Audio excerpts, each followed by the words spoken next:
વડોદરા શહેરના તરસાલી બાયપાસ પાસે આવેલા 300 વર્ષ જૂની ઐતિહાસિક વાવ અને સિકોતર માતાજીના મંદિરે ચૈત્ર માસ નિમિત્તે મારુતિ મંડળ દ્વારા વર્ષોથી ચાલી આવતી પરંપરા મુજબ માતાજીના ગરબાનું ભવ્ય આયોજન રાખવામાં આવ્યું હતું। ચૈત્ર માસના પવિત્ર અવસર પર માતાજીના દર્શન માટે શ્રદ્ધાળુઓની ભારે ભીડ જોવા મળી હતી। મોટી સંખ્યામાં ભક્તોએ માતાજીના આશીર્વાદ મેળવવા માટે કતારમાં ઊભી રહી ભક્તિભાવ વ્યક્ત કર્યો હતો। આ સાથે જ સ્થળ પર 1001 જવારાની સ્થાપના કરવામાં આવી હતી, જે ભક્તો વિશેષ આકર્ષણનું કેન્દ્ર બની હતી। ચૈત્ર મહિનાની આઠમને ધ્યાનમાં રાખીને મહાયજ્ઞની તૈયારીઓ પણ ધામધૂમથી કરવામાં આવી રહી છે। ધાર્મિક વાતાવરણ વચ્ચે ભક્તોમાં ભારે ઉત્સાહ જોવા મળ્યો હતો।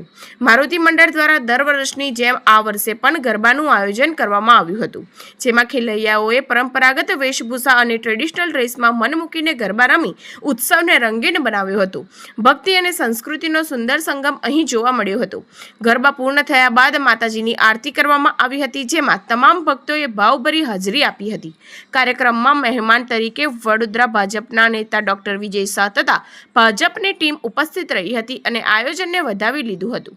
આ પ્રસંગે મારુતિ મંડળના પ્રમુખ ભાગ્યભાઈ પટેલે આયોજન અંગેની વધુ માહિતી આપી હતી। જય માતાજી, જય રણછોડ। આજે તમે જોઈ રહ્યા છો કે આ 300 વર્ષ જૂની વાવ છે અને તરસાલી ગામના સીમાડામાં વાવ આવેલી છે અને છેલ્લા 2014 થી આ ભંડારો થઈ રહ્યો છે અને ચૈત્રી નવરાત્રી તો વર્ષોથી ઉજવવામાં આવે છે। એટલે કહેવાય કે વડોદરા, આખા ગુજરાત ખાતે વડોદરા અને તરસાલીમાં આ ચૈત્રી નવરાત્રી ગરબા ઉજવાય છે અને સાથે સાથે છઠચંડી અને છેલ્લે દિવસ એટલે માતાજીના દશેરાના દાડે આપણે ડાયરાનું અને ભંડારાનું પણ આયોજન કરતા હોય છે। 1001 લીલા જવારા છે, એની પણ શોભાયાત્રા છે।